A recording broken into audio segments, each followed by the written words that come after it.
Olá, graça e paz, família, auxílio ao Mestre. Tudo bem? Eu sou o presbítero Mauro Lúcio e hoje estaremos estudando mais uma lição no projeto Auxílio ao Mestre. Estamos semanalmente produzindo conteúdo para auxiliar os professores e professoras da Escola Bíblica Dominical. E agora, um outro projeto que Deus colocou no meu coração.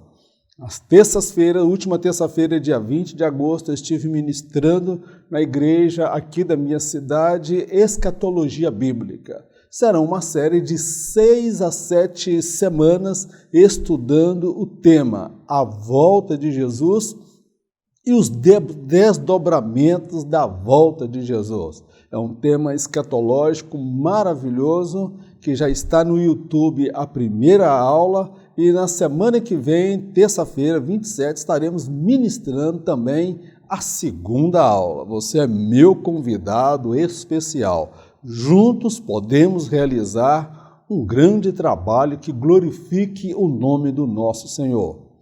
Hoje estaremos estudando a lição de número 9, a mordomia do trabalho. A lição de hoje é uma lição de fácil entendimento e aplicação.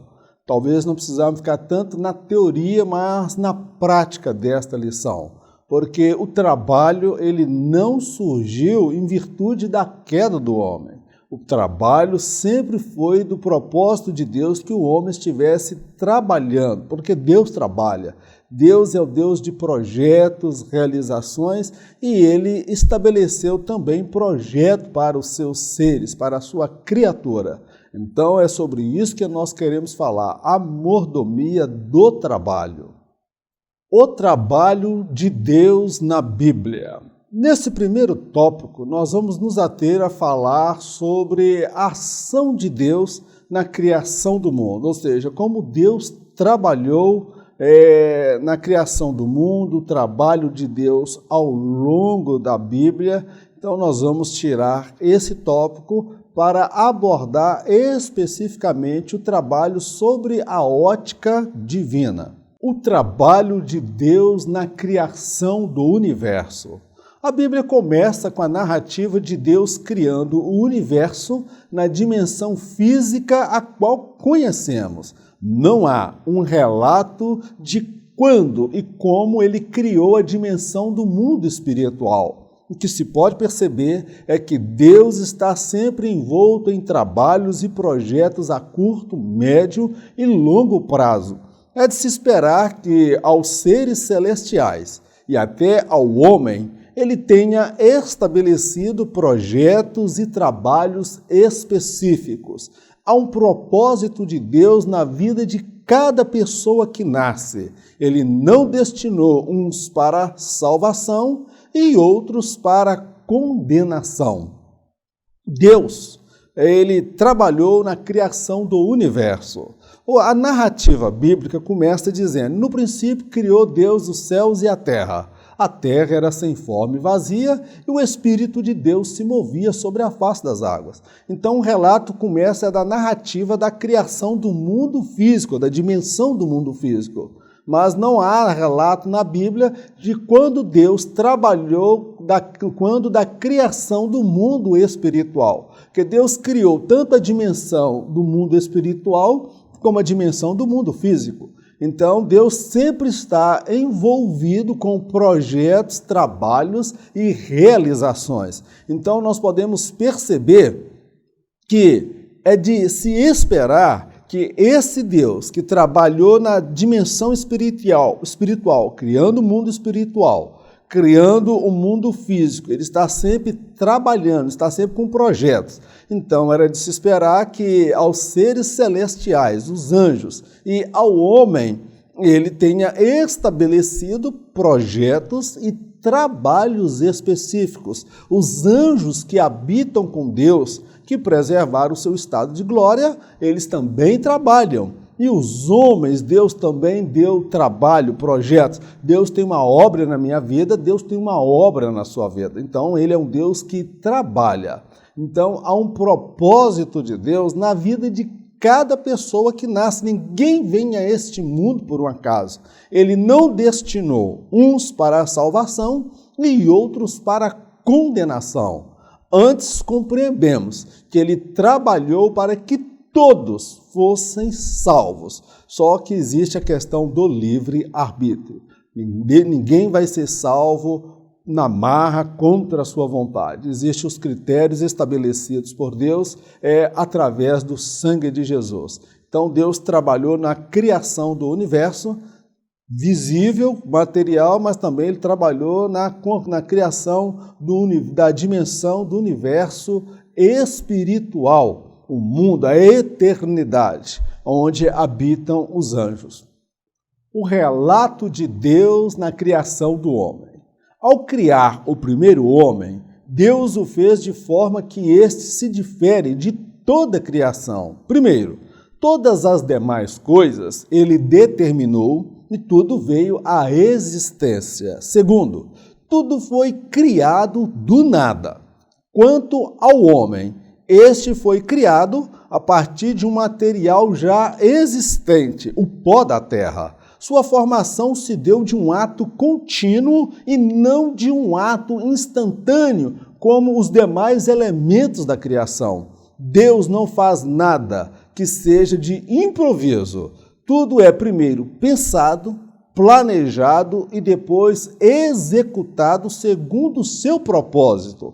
O homem foi dotado da capacidade de pensar, criar e sujeitar toda a criação.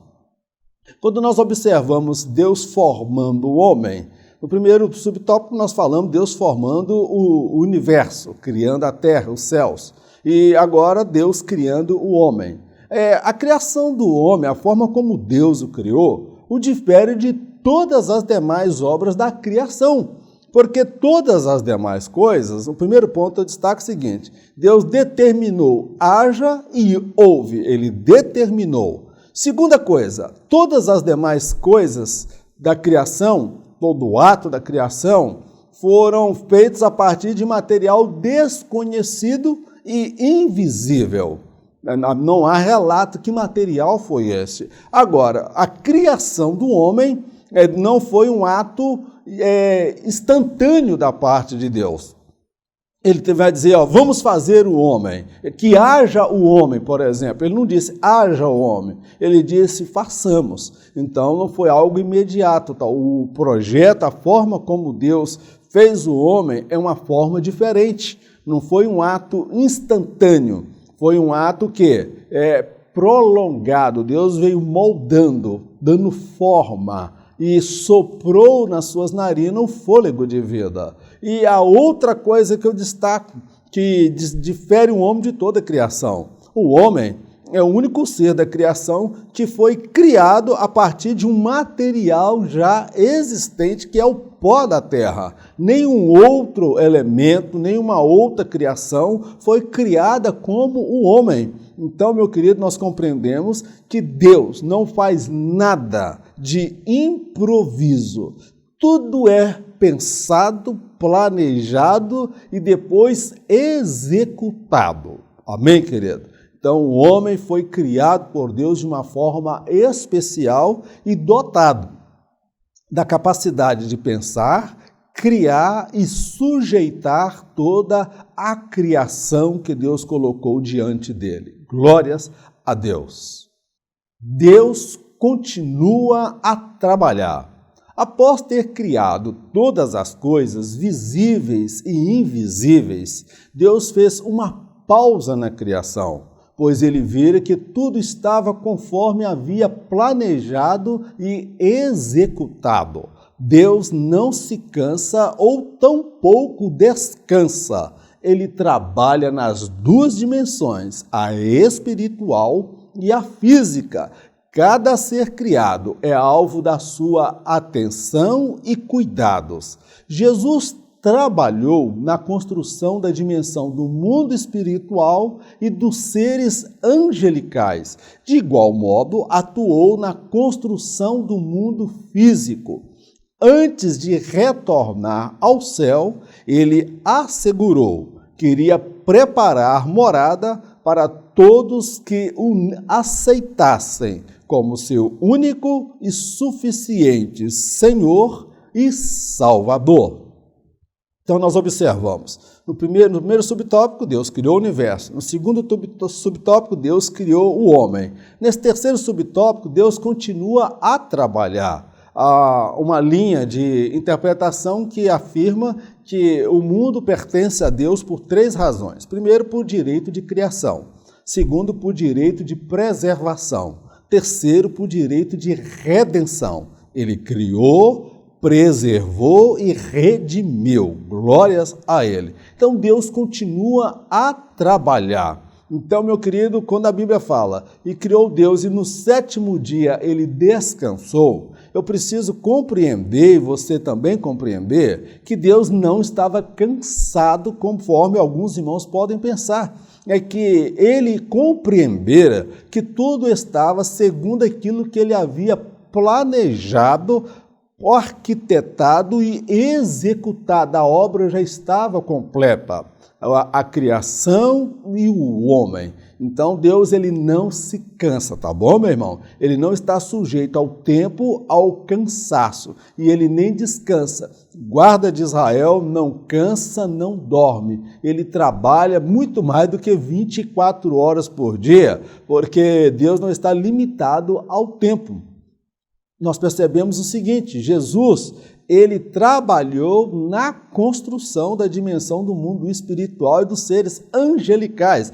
Mas muitos pensam que Jesus passou a existir a partir do útero de Maria. Meu querido, João fala, no princípio era o Verbo, e o Verbo estava com Deus, e o Verbo era Deus. Ali ele está se referindo à pessoa de Jesus, que Jesus ele participou da construção do mundo espiritual e também do mundo físico. Tanto o homem como os seres angelicais, eles foram criados a partir também da ação da Trindade, da pessoa de Jesus, o Pai, o Filho e o Espírito Santo. Antes de retornar ao céu, ele assegurou aos seus discípulos que ele iria preparar morada para todos que o aceitassem como Senhor e Salvador. E eu tenho a convicção que Jesus está preparando uma morada para mim, para você, para todos aqueles que o aceitaram. Então, ele continua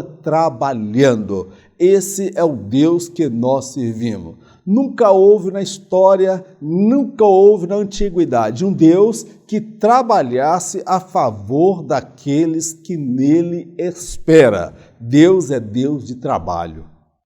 Na casa de meu pai há muitas moradas. Se não fosse assim, eu vos teria dito, vou preparar-vos lugar. E quando eu for e vos preparar lugar, virei outra vez e vos levarei para mim mesmo, para que onde eu estiver, estejais vós também. João capítulo 14, verso 1 e 2. Meu querido, olha lá, Jesus dizendo que na casa do Pai já tinha muitas moradas, mas que ele iria preparar morada, preparar lugar para nós. Então, meu irmão, nós vemos que ele continua trabalhando. E ele diz, quando eu for e vos preparar lugar, ou seja, ele retornou ao céu, não está sentado ali de braço cruzado, tomando água de coco, esperando as coisas acontecer. Do contrário, ele está trabalhando dia e noite para o encontro da igreja com ele por sobre as nuvens. Tem muita coisa boa ainda para acontecer e nós estamos aguardando a promessa de Deus. Eu tenho uma morada lá no céu. Você tem uma morada lá no céu. Talvez você não tenha aqui uma casa própria, você pague aluguel.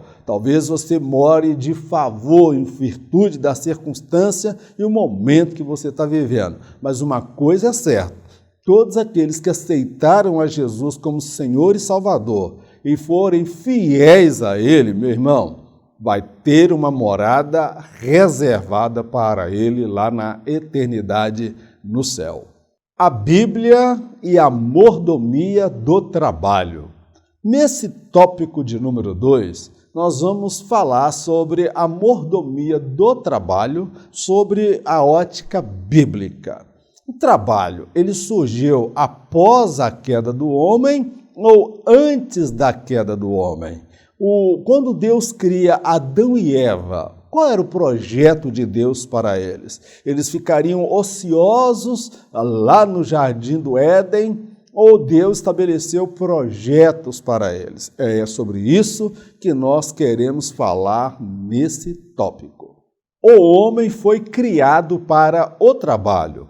Sempre foi do propósito de Deus que o homem se ocupasse com o trabalho. Isto se deu até mesmo antes da queda no Jardim do Éden, ao levar os animais até Adão e deixar que esse desse nome a cada um. O Senhor estava deixando claro que o homem sempre estaria envolto com o trabalho e que este lhe geraria o sentimento de realização e contentamento. No estado eterno, os salvos estarão envolvidos em diversos trabalhos. O céu não é lugar de monotonia. Lá todos estarão envolvidos com a adoração coletiva e também individual.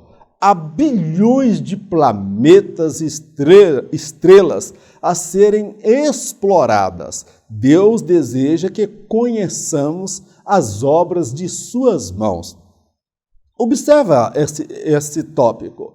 O homem foi criado para o trabalho. Quando Deus coloca Adão e Eva lá no Jardim do Éden, Deus o coloca ali para cuidar, arar a terra. Então, sempre foi do propósito de Deus que o homem estivesse envolvido com o trabalho. E isso foi antes da queda de Adão e Eva lá no Jardim do Éden. Alguém pode achar que o trabalho foi estabelecido por Deus como um castigo para o homem. Nunca foi. Observa, quando Deus pega Adão e traz para ele todos os animais e manda ele dar nome a todos os animais, nós observamos ali que Deus já estava deixando claro que o homem, Deus estava deixando para ele trabalho, para ele não ficar entediado, ocioso, sem ter o que fazer no Jardim do Éden. Então Deus, ele colocou o homem para trabalhar. Então, meu querido, nós percebemos que esse trabalho, inicialmente, ele estaria gerando no coração de Adão e em Eva um sentimento de realização e contentamento. Amém, meu querido? Agora eu faço uma colocação que no estado eterno, quando passar todas as coisas, quando passar o milênio, a grande tribulação e Satanás for lançado no lago de fogo eterno, quando ocorrer o juízo final, esse é assunto escatológico. Você acompanha as aulas de terça-feira que eu estou dando no YouTube, que você vai entender, compreender. No estado eterno, os salvos estarão envolvidos com diversos trabalhos. Ah, irmão Mauro, mas eu pensei que no estado eterno a gente ia só descansar. Meu irmão, vem cá uma coisa. Deus, ele gosta de trabalho. Trabalho é coisa que enaltece, traz realização e contentamento. O que não traz contentamento é o cansaço, é o desgaste, o estresse, mas o trabalho, na eternidade, nós teremos corpo glorificado.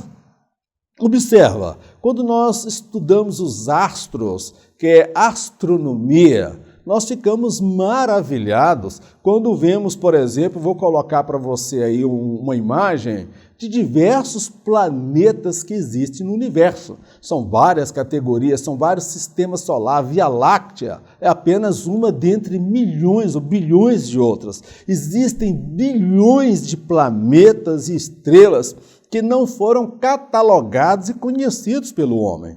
Aqui no sistema solar nós temos Marte, Plutão, Vênus, nós temos vários planetas. Agora, na eternidade, como Deus fez com Adão, trazendo todos os animais até Adão, para Adão conhecer o que Deus havia criado, eu acredito plenamente que é da vontade de Deus que nós conheçamos o universo, a obra das suas mãos, os seus feitos, as suas realizações. E posso afirmar uma coisa: uma eternidade não será suficiente para descobrirmos todas as obras de Deus. Amém, meu querido? Deus tem projeto para mim e para você na eternidade.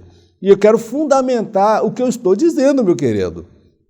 Durante o milênio, a Bíblia fala que nós reinaremos com Cristo. Se nós vamos reinar com Cristo durante o milênio, é porque nós vamos trabalhar com Ele, trabalho em equipe. O Bolsonaro, ele escolheu quem seriam seus ministros, quem estaria no seu governo, ajudando o seu governo. No governo de Cristo, o milênio, quem vai trabalhar com Ele, meu querido, são salvos em Cristo, aqueles que resistiram o pecado, o diabo, o mundo, que o aceitaram como Senhor e Salvador. Eu faço parte desse grupo de pessoas que vai reinar com Cristo e na eternidade vamos conhecer as grandezas, as maravilhas das obras de Deus. Mas eu posso assegurar, uma eternidade não será suficiente para você conhecer as obras que Deus realizou. Glórias a Deus.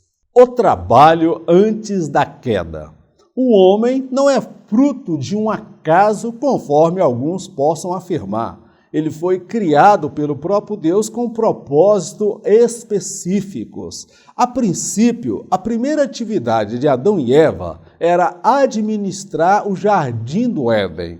Trabalho este que não lhes era penoso ou tampouco desgastante. O casal sentia-se realizado em trabalhar para o Criador.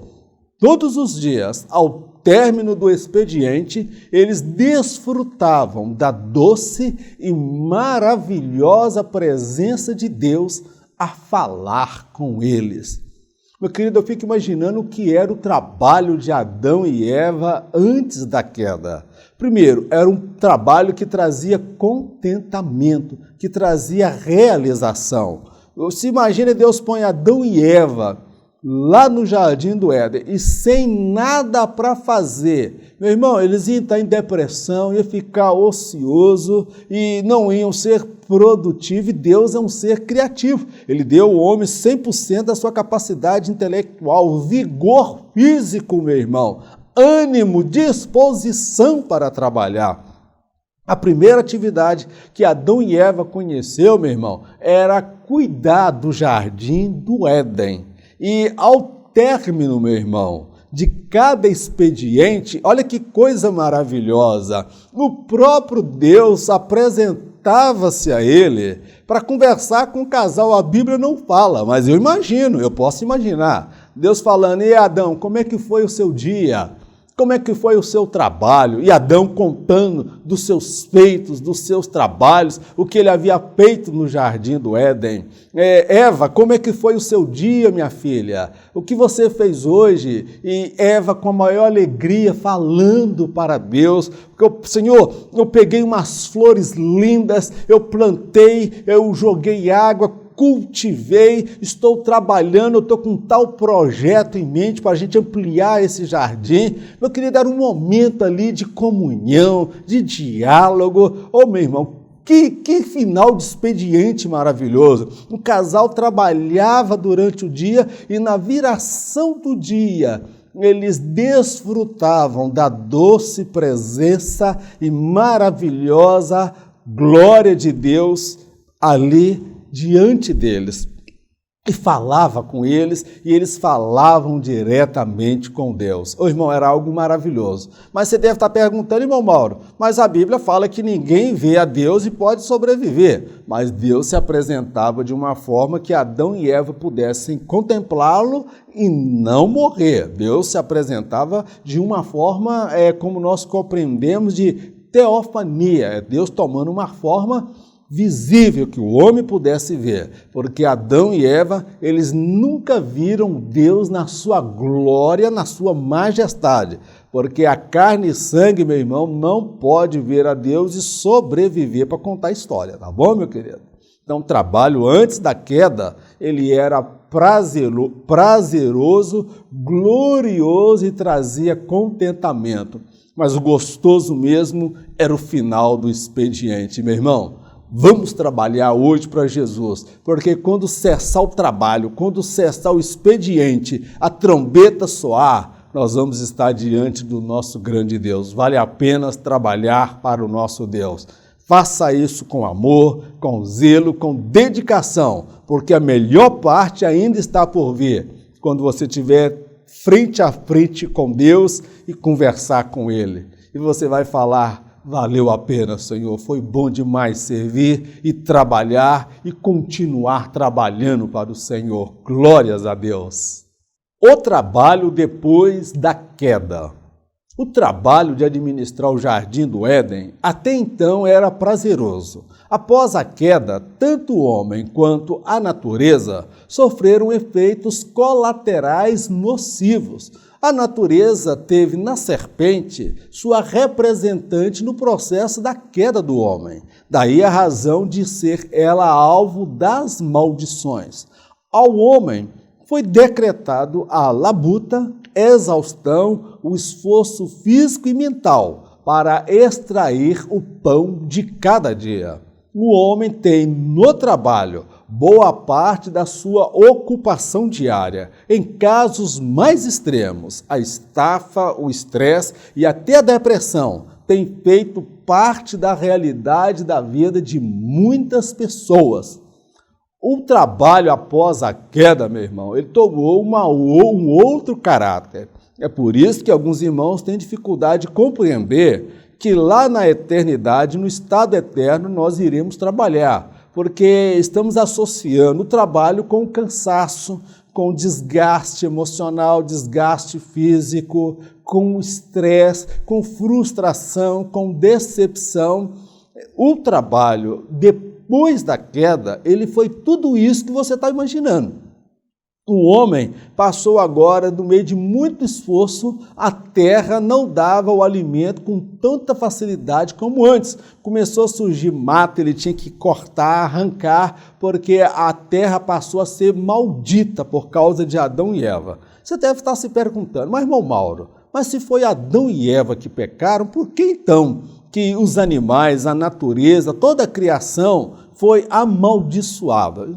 Olha o que a Bíblia diz. Qual foi o alvo, o instrumento da tentação? A serpente. A serpente, ela era uma representante legítima da natureza, da criação. Então, quando Deus ele veio estabelecendo a sentença, ele estabelece sobre Adão, sobre Eva e também sobre a serpente. Ali engloba toda a natureza, tá bom, meu irmão? Por esta razão, a natureza geme, esperando também o dia da sua redenção. Eu tenho para mim que o projeto inicial de Deus, quando Eva tivesse que dar à luz, primeiro, não seria com meio de dores. E segundo, eu penso que os meninos não seriam tão chorão, tão barulhento. Eu tenho 2 meninos, eu sei o que é isso. Trocar a fralda, menina acordar de madrugada chorando, menino com gases, quando tem o umbigo, tem que esperar o umbigo cair, e cólicas e mais cólicas, a mulher fica louca e estressada, vai de criança para criança, mas eu peguei 2 chapa quente, meu querido, dá trabalho. Então, meu irmão, o trabalho depois da queda, ele se tornou o quê? Desgastante para o homem, já não era mais prazeroso. Primeiro, a pior coisa que aconteceu foi a perda da comunhão, o final do expediente. Deus não se apresentava mais para Adão e Eva.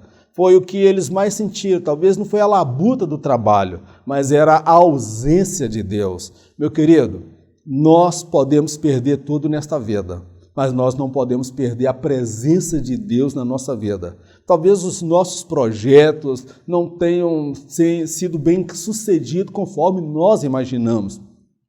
Talvez estabelecemos alguns projetos, alguns desejos de realizações, planejamos algumas coisas, um casamento que não deu certo, um filho que talvez não está correspondendo ao amor recebido, um trabalho que não se confirmou, uma aprovação na federal que também não ocorreu. Então nós podemos lidar com estas frustrações, com essas decepções, mas o que nós não podemos perder é a presença de Deus, é esta comunhão com Deus. Não é só na virada do dia não, tá, meu irmão? Na nova aliança, nós temos a presença do Espírito Santo, nós somos o templo do Espírito Santo. Glórias a Deus. Princípios cristãos para o trabalho. Nesse tópico, nós vamos discutir e observar alguns princípios bíblicos estabelecidos por Deus no que concerne ao trabalho. O homem foi feito para o trabalho. O cristão não pode ser relaxado, morcego, que fica dando nó cego no trabalho, que não produz. Ele tem que ser, se tem alguém que tem que ser produtivo, tem que ser um referencial em tudo que faz, é o cristão, tá bom, meu irmão? Não é negócio só de aleluia, glória a Deus e igreja, não. É lá no trabalho, você tem que produzir e dar um testemunho de Cristo. Vamos ver o que a Bíblia fala disso. O homem deve trabalhar com o suor de seu rosto. Por vezes, a fé cristã é vista como uma muleta na qual muitos se amparam, acreditando que Deus proverá tudo em suas vidas, e isto sem a necessidade do esforço, do suor e do trabalho. Deus não estabeleceu a fé cristã como se esta fosse um escapismo. Pelo contrário, Ele espera que os seguidores de Cristo sejam os mais notáveis em tudo que fazem, um referencial de trabalho, esforço, coragem e disposição. Por vezes, Deus decide não tirar-nos o fardo. Às vezes, Ele escolhe nos tornar mais fortes que o fardo. O apóstolo Paulo compreendeu esta verdade em seus dias. Meu querido, como deve ser o trabalho do cristão? Primeiro, o cristão ele não deve se valer do cristianismo como se fosse uma muleta. Já viu aquele grupo de pessoas que provou a primeira multiplicação do pão?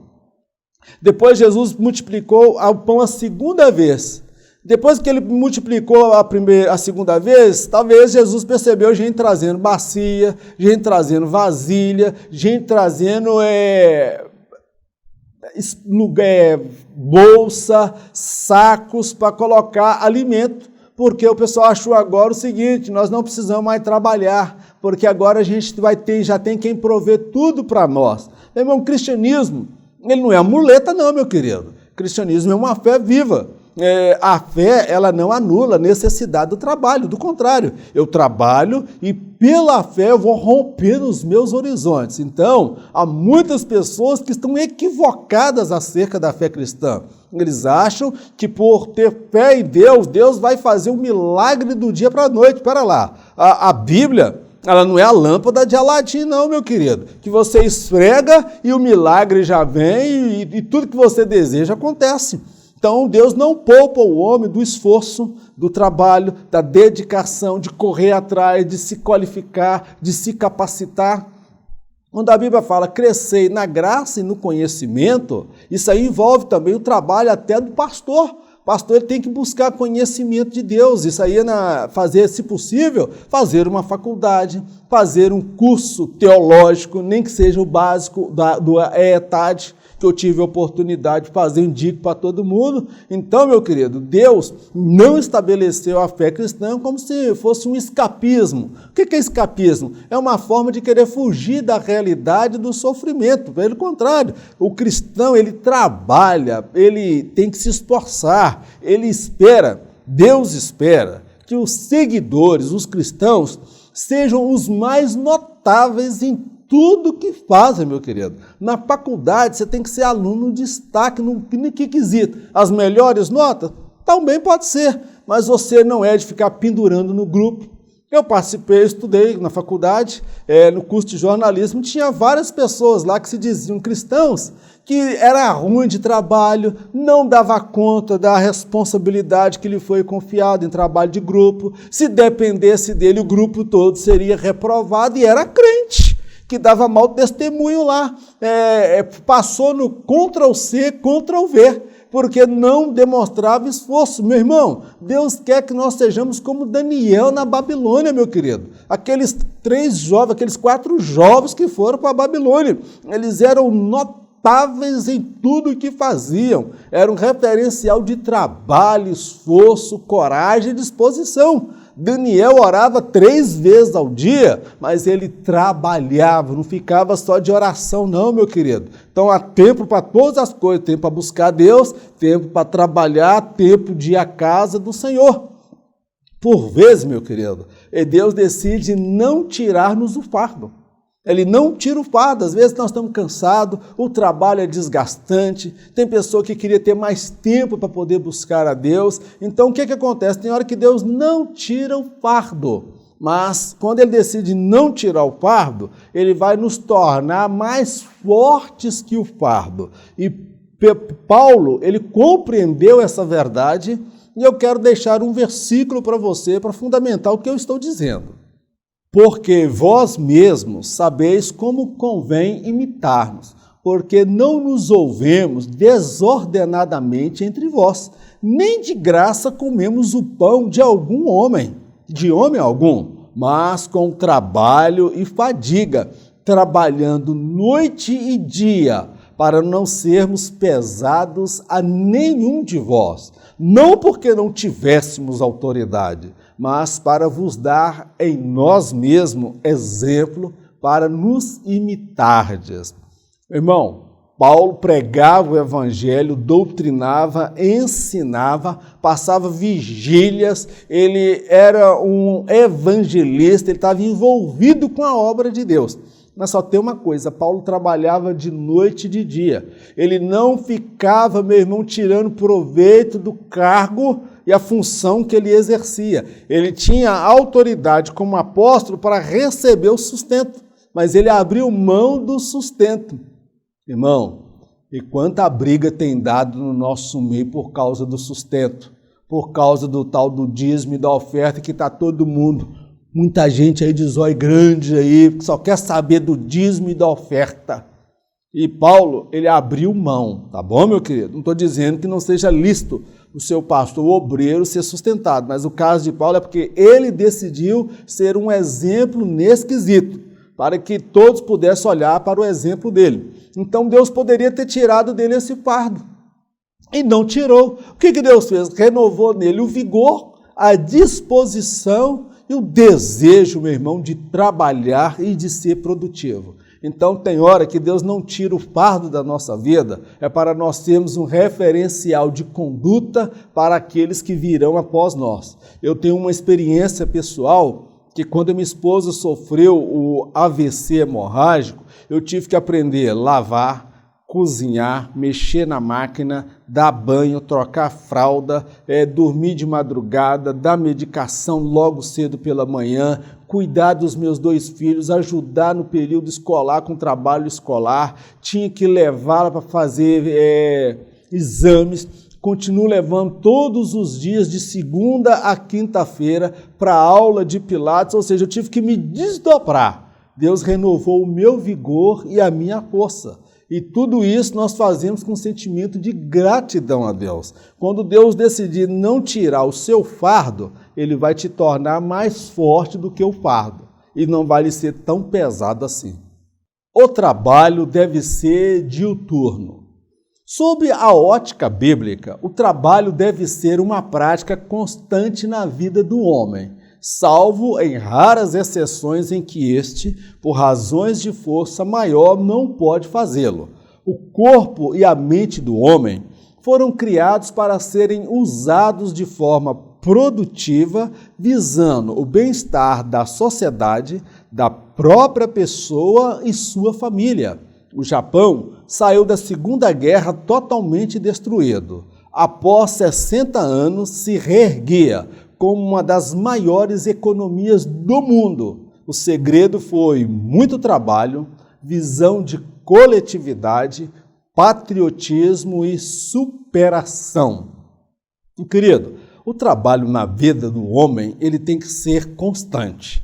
Não é arrumar um trabalho 3 meses no ano para assegurar o seguro-desemprego. Isso aí não é de Deus não, tá, irmão? Se você tem essa prática aí, o governo mudou as regras, porque eu conheço irmãos que trabalhava 3, 4 meses numa empresa e depois ficava lá dando nó cego, faltando ao trabalho e para ser mandado embora para receber seguro-desemprego. Aí depois a gente quer questionar Brasília, que desvia milhões e milhões, e tem crente que não consegue deixar de querer burlar o sistema. Então o trabalho, meu irmão, ele faz parte do projeto de Deus para o homem. Salvo em raras exceções que a pessoa fica impossibilitado de trabalhar, entendeu? Onde a pessoa não tem condição mesmo de trabalhar. Então o corpo e a mente do homem foram criados por Deus para serem usados de forma produtiva. Deus me deu uma mente pensante e um corpo vigoroso, visando o quê, meu querido? O bem-estar da sociedade. Uma sociedade onde todos trabalham, todos produzem, meu irmão, vai ser uma bênção para a nação, uma bênção para a família dessa pessoa que trabalha e uma bênção para a própria pessoa, porque ele está produzindo, ele está trabalhando. Eu destaco aqui que o Japão, meu irmão, após a Segunda Guerra Mundial, ele estava quebrado, falido, totalmente destruído, meu irmão, e envergonhado. 60 anos aproximadamente, o Japão se reergueu como uma das maiores potências e economia do mundo. E qual foi o segredo? Eles usaram a lâmpada de Aladim? Eles usaram a Bíblia, a campanha da prosperidade? Não, meu querido. O Japão estabeleceu um único dia no ano de feriado. O resto, todos os dias, era trabalho, trabalho, trabalho. O segredo do Japão foi trabalho, visão de coletividade, patriotismo e superação. Muitas vezes é o que falta para nós brasileiros. Eu não estou dizendo todos os brasileiros, mas nós não temos visão de coletividade. Muitas vezes a gente tem aquela visão do se dar bem, de tirar proveito. Nós não temos visão de patriotismo. Nós não temos, parece que, amor à pátria somente no jogo de seleção brasileira. Quando vai estar seleção de futebol, canta o hino nacional e fica emocionado porque a seleção brasileira está ganhando. Se tomar de 7-1 da Alemanha, então acabou o patriotismo. Então não adianta. Meu irmão, nós precisamos de superação. Não é chorar o leite derramado. Olha a situação do Japão, o que era após a Segunda Guerra Mundial e onde o Japão está hoje, meu irmão. Nós temos tudo para ser uma nação rica, próspera, bem-sucedida. Até aqui fomos mal gerenciados, administrados e muitos aproveitadores roubaram. Estão roubando a riqueza desta nação, mas que Deus venha dar um novo rumo a essa nação com a nova visão de homens e mulheres que venham fazer a diferença. E essa diferença tem que começar primeiro pela igreja, os crentes serem produtivos e referencial nesta sociedade, tá bom, irmão? Vamos orar pelo Brasil, mas vamos trabalhar honestamente, produzindo para formarmos uma nação poderosa. Não ser pesado a ninguém. Há muitas pessoas que dizem servir ao Senhor e ainda não compreenderam que Deus não se agrada de gente folgada, preguiçosa, oportunista, que tem a prática de tirar vantagem da boa-fé do outro. Há quem assuma um casamento e as contas são pagas pelos pais ou até mesmo os sogros. Muitos irmãos na fé, já aposentados, são alvos da irresponsabilidade de filhos que, além de não se casarem, arrumam netos e mais netos para os avós cuidarem. Já outros burlam o sistema para aposentarem fora do tempo ou conseguir uma mísera Bolsa Família e outros mais. A minha irmã, a Bíblia fala para a gente não ser pesado a ninguém. Se não quer, aquele que não trabalha, que também não coma. Ou seja, você não vai ficar pendurando nas costas de ninguém, não. Então tem muita gente que mesmo servindo a Deus, estando na casa de Deus, quando fala de trabalho, ele não compreendeu que Deus detesta preguiçoso, Deus detesta gente folgada, Deus não gosta de oportunistas, pessoas que têm a tendência à prática de tirar vantagem, de passar a perna no outro, de se dar bem. O nosso jeitinho, nossa cultura brasileira é assim, meu irmão. Nós não temos muitas vezes uma visão de patriotismo, amor à pátria. É todo mundo querendo se dar bem. Olha só, tem gente que casa. Estou falando aqui, meu irmão, no nosso segmento evangélico. Tem gente que casa e as contas do casamento são pagas pelos pais. Ou então, pior, pelo sogro. O sogro está pagando, o camarada pegou a filha, tirou de casa, levou e agora o pai da moça está pagando as contas da casa porque o rapaz não é chegado de trabalho. Ou a mãe está pagando a conta até hoje. Como que uma mulher vai conseguir ser submissa a um banana desse que não é chegado de trabalho, irmão? Pelo amor de Deus, vamos repreender esse espírito aí. Irmão Mauro, ora por mim, porque o diabo está furioso. Eu estou com problema financeiro. Muito irmão não tem problema, não é financeiro não, meu irmão. O negócio é preguiça, porque não é chegado em trabalho. E outros, muitos, que já são irmão na fé, que já estão aposentados, já está na terceira idade, cabelos brancos, poderia estar viajando, fazer uma reforma na casa, cuidar melhor da saúde, ter uma qualidade de vida melhor. Quando chega agora na aposentadoria na terceira idade, ele é alvo agora da irresponsabilidade dos filhos, que vão arrumando neto e mais neto após o outro e não casa. Aí fica aquela senhora já idosa, com aposentadoria, e ali aqueles 5, 6, 7 netos para ela tratar, e a abençoada da filha não casou, mas tem 4 filhos, cada um de um marido diferente, meu irmão, e está lá cantando de coral, no ciclo de oração, meu irmão, pelo amor de Deus. Pedir a ajuda do pai e da mãe é normal em dado momento. Agora, ficar pendurado neles aí, meu irmão, e você não é chegado em trabalho, seu pai está pagando as suas contas. Uma coisa, quando eu casei, eu virei um mega empresário. Eu virei sócio da companhia de abastecimento de energia elétrica, da CEMIG. Eu virei sócio da empresa que fornece água aqui, o SAAI. Eu virei sócio do supermercado, sócio do açougue. Eu virei sócio da farmácia. Eu virei sócio até de médico, porque eu tenho que levar a mulher no médico. Eu virei sócio de um monte de empresa. Virei um mega empresário. Que negócio de casamento é esse que não tem responsabilidade? Aí, na hora da diversão, quer que a mulher esteja disposta. Aí, agora você é o cabeça, mas para trabalhar, não. Então, meu irmão, a gente precisa rever. A gente não deve ser pesado a ninguém. E outro caso, aqueles que burlam o sistema para conseguir aposentadoria fora do tempo. Tem um monte de crente que faz isso, irmão. Não é só descrente, não.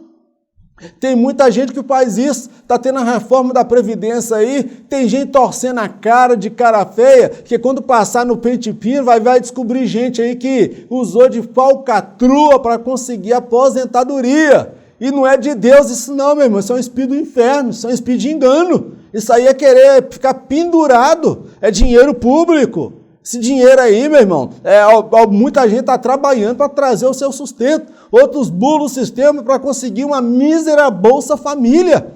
Camarada não precisa, tem carro, tem casa, tem crente envolvido com esse negócio, irmão. Deus olha lá do alto do céu e fica olhando assim, meu pai, que coisa mais ridícula. O camarada está mentindo descaradamente lá, está criticando lá os deputados, senador, STF, mas ele está pior do que os outros, porque eles não são crentes, mas esse aí é. Então, meu irmão, nós precisamos rever, nós não podemos ser pesados a ninguém e tão pouco ao Estado, tá bom, meu irmão? Se você tem saúde, vigor para trabalhar, trabalhe, mas não seja pesado ao Estado, ao país e à nação. O preguiçoso não deveria comer. O postulado de Paulo é contrário à ideia do comunismo, segundo o qual as pessoas teriam tudo em comum. Já em seus dias, Paulo se deparara com pessoas preguiçosas, as quais tinham aversão ao trabalho, mas comiam e bebiam às custas dos outros. Uma vez que estas pessoas se recusavam a trabalhar, deveriam também se abster dos alimentos. O resultado seria a morte física ou a mudança de postura. O comunismo é uma utopia por desconsiderar o fato de que as pessoas demonstram posturas diferentes em relação ao trabalho. Algumas são produtivas e outras oportunistas. Meu querido, Paulo fala que o preguiçoso ele não deveria nem comer. Então, se ele não vai comer, ele vai acabar morrendo de fome. Porque ele não pode ficar escorando nem ninguém. Não quer trabalhar? Então não come. Então o postulado de Paulo, ele vai contra a ideologia do comunismo.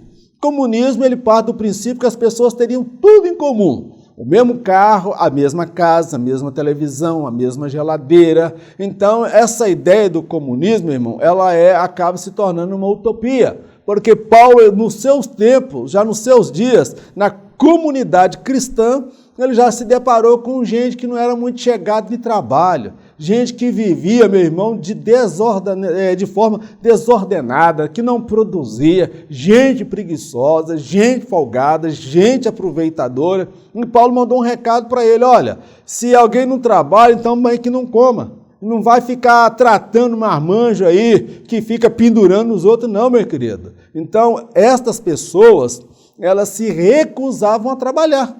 Elas não queriam, então, se elas se recusavam a trabalhar, elas também deveriam se abster dos alimentos. Não vai comer, não tem carne, não tem feijão, não tem ovo, não tem leite, não tem nada. Você vai passar fome, meu querido. Se você vai passar fome, você vai morrer de fome. Ou então você muda a sua postura, porque senão tu vai morrer. É o conselho que Paulo estava dando. Então, voltando aqui, o comunismo, ele acaba se tornando uma utopia por ele desconsiderar esse fato de que as pessoas demonstram posturas diferentes em relação ao trabalho. Algumas são muito produtivas e outras são oportunistas. Eu já tive a oportunidade de ouvir o relato do Silvio Santos, que é o dono do SBT. Meu irmão, a história do Silvio Santos é uma história de trabalho, de superação, de alguém que corria, que abraçava as oportunidades. Agora, é todo mundo que tem a visão de trabalhar e produzir como ele? Não. O comunismo iguala a todos. Então, quem realmente trabalha, produz, acaba ficando desmotivado. Porque tem um monte de gente que não é chegado de trabalho, que é preguiçoso, que vai ficar escorando. Olha nesse Brasil. Essa ideologia socialista que estava introduzindo no Brasil para posteriormente introduzir o comunismo, onde tudo seria propriedade do Estado. Meu irmão, nunca foi do projeto de Deus isso aí não, meu querido. Após a queda do homem, tem oportunistas aí, em tudo quanto é lado tem.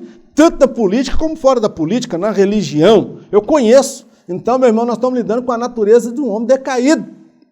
Então, o comunismo, ele é uma utopia.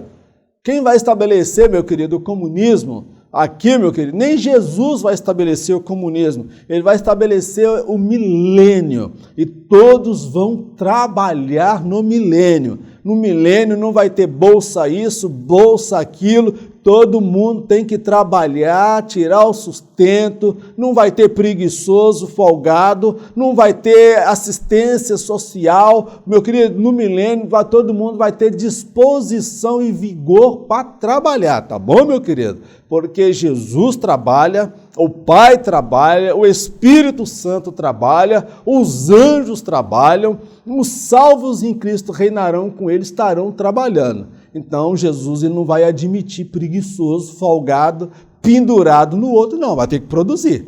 Em nome de Jesus. Vamos prosseguir, meu irmão. A relação de empregados e empregadores. Trata-se de uma relação de interesse entre ambas as partes.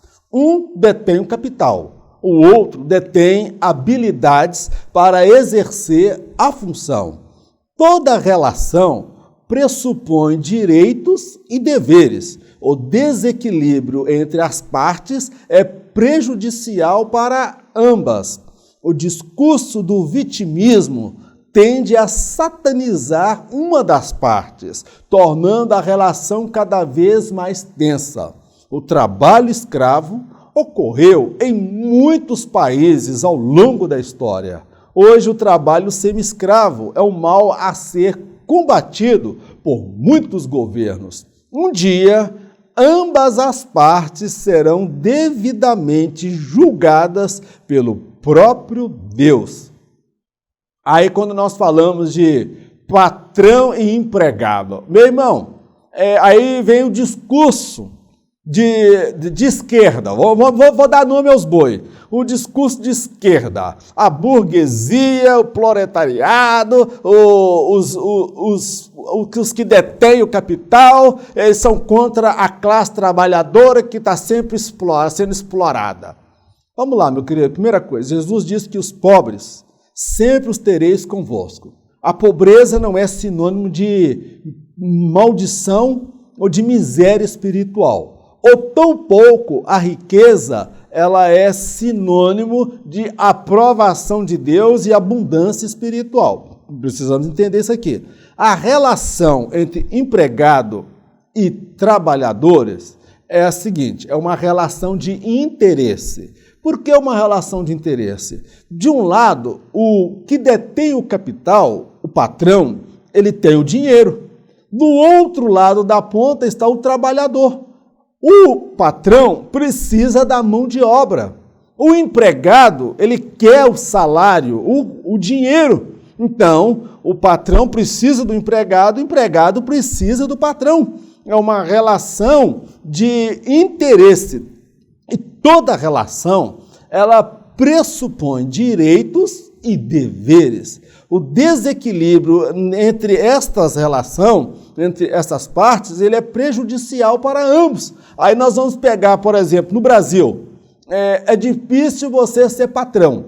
Abre uma empresa e coloca 5 funcionários para você ver que sofrimento é pagar o INSS, pagar contador, pagar imposto, pagar isso e pagar aquilo, e ainda assim o empregado acha que o patrão não está dando a ele o salário que ele deveria. Aí vão quase que satanizar. O patrão é visto quase que como o próprio Satã e o diabo. E o trabalhador vem com o discurso do vitimismo. Meu irmão, isso é ideologia. Isso é ideologia política que quer conduzir uma nação para o caminho do comunismo, meu querido. Patrão e empregado, um precisa do outro, meu amado. Então nós não precisamos usar discurso de vitimismo. Eu sou vítima da sociedade capitalista. O patrão é igual o capeta, é igual o Satanás, que não paga o salário justo que eu preciso. Meu irmão, vai se qualificar. Vai estudar, vai fazer faculdade, vai se preparar para o mercado, meu irmão. Outra coisa que eu quero destacar aqui, acerca do trabalho escravo. O Brasil já teve trabalho escravo. Os negros que vieram da África. Várias nações, historicamente, se valeu do trabalho escravo. Também nos Estados Unidos isso ocorreu. Em Israel foi escravo, mas Israel também, em dado momento, ele teve escravos. Então, isso aí foi uma coisa que já ocorreu e a gente precisa tomar cuidado. Então, a relação patrão e empregado é uma relação de interesse. Um detém o capital e o outro detém a qualificação. Um precisa do outro. Diferente do trabalho escravo, onde a pessoa não tem salário. Agora, o mal a ser combatido é o trabalho semi-escravo. É onde a pessoa trabalha igual burro e não tem acesso ao salário que ele deveria ter. Tá bom, meu querido? Mas o que a Bíblia fala? Fazei tudo, meu irmão, como se você estivesse fazendo para Deus. Então, no seu trabalho, quando você chegar, trabalhe com dignidade, com honradez, seja honesto, sincero, não leve nada para sua casa. Na justiça do trabalho, quando for fazer o acerto, não arruma falsa testemunha, não minta, não distorça os fatos, não vem com um parecer médico que te dá lá 1 semana, 15 dias de dispensa. Então tem muita coisa que nós precisamos rever, tá bom, meu querido? Agora eu destaco que um dia, tanto o patrão como o trabalhador terão que se apresentar diante de Deus e serão julgados pelo próprio Deus, tá bom, meu irmão? Então, se você é patrão, trate seus empregados com amor, porque um dia você vai apresentar diante de Deus. Se você é empregado, trabalhe com dedicação, porque você vai ter que prestar contas a Deus pelo que você está fazendo. Ok, meu irmão? Encerramos aqui a nossa lição. Agradeço a sua atenção. Espero, de certa forma, ter contribuído para enriquecer a lição e te auxiliar. Embora eu entenda que 1 hora é muito pouco tempo para explanarmos todas as ideias que estão ligadas a esse assunto, tá bom, meu irmão? Um recado, terça-feira, próxima agora, dia 27 de agosto, eu estarei dando a 2ª aula com o tema Escatologia Bíblica. Estou transmitindo ao vivo, direto da minha cidade aqui de Governador Valadares, pelo YouTube. Se você deseja se inteirar da escatologia bíblica, nós estamos estudando esse assunto, ministrando essas lições numa congregação aqui, e você é o meu convidado. Já tem a primeira aula, que foi no dia 20 de agosto, está lá no YouTube. Você pode procurar no nosso canal, divulgue, deixa ali um like, um comentário, que será muito útil. Vamos orar? Senhor, nós queremos te agradecer por mais esta oportunidade de aprendermos juntos a Tua palavra. Toda honra, toda glória, todo louvor sejam dados ao Teu nome. Meu Deus, ensina-nos a ser pessoas que trabalham, que se esforçam, que correm, que superam as dificuldades. Ensina-nos, dá-nos vigor, dá-nos saúde física, mental, emocional, espiritual, para que possamos ser pessoas produtivas no ministério, produtivas nessa nação, para que esta nação se torne uma nação forte, uma nação próspera, uma nação abençoada pelo Senhor. Tira do nosso meio, meu Deus, essa praga de gafanhotos do inferno, como acontecia com Israel, que tudo que plantavam, vinham, meu Deus, os amalequitas, ó Pai, para roubar. Tira os amalequitas desta nação, Senhor, aqueles que desviam dinheiro, aqueles, ó Pai, que impedem o crescimento dessa nação. O Senhor arranca, meu Deus, toda a força das trevas desta nação, e que o Senhor levante homens cheios de coragem, disposição, ousadia, intrepidez para fazer a diferença nesta nação. Conta comigo nesse projeto, Senhor. Conta com o meu irmão, com a minha irmã, porque nós queremos ser a luz no meio das trevas. Queremos adorar o Senhor na igreja, mas queremos adorar o Senhor também no trabalho, produzindo, tornando esta nação cada vez mais abençoada e próspera em nome de Jesus. Que o grande amor de Deus, a graça do nosso Senhor e Salvador Jesus Cristo, as doces consolações do Espírito Santo de Deus, seja com todo o povo de Deus, não somente hoje, mas para todo sempre, em nome de Jesus, amém. Que Deus te abençoe poderosamente, no nome de Jesus.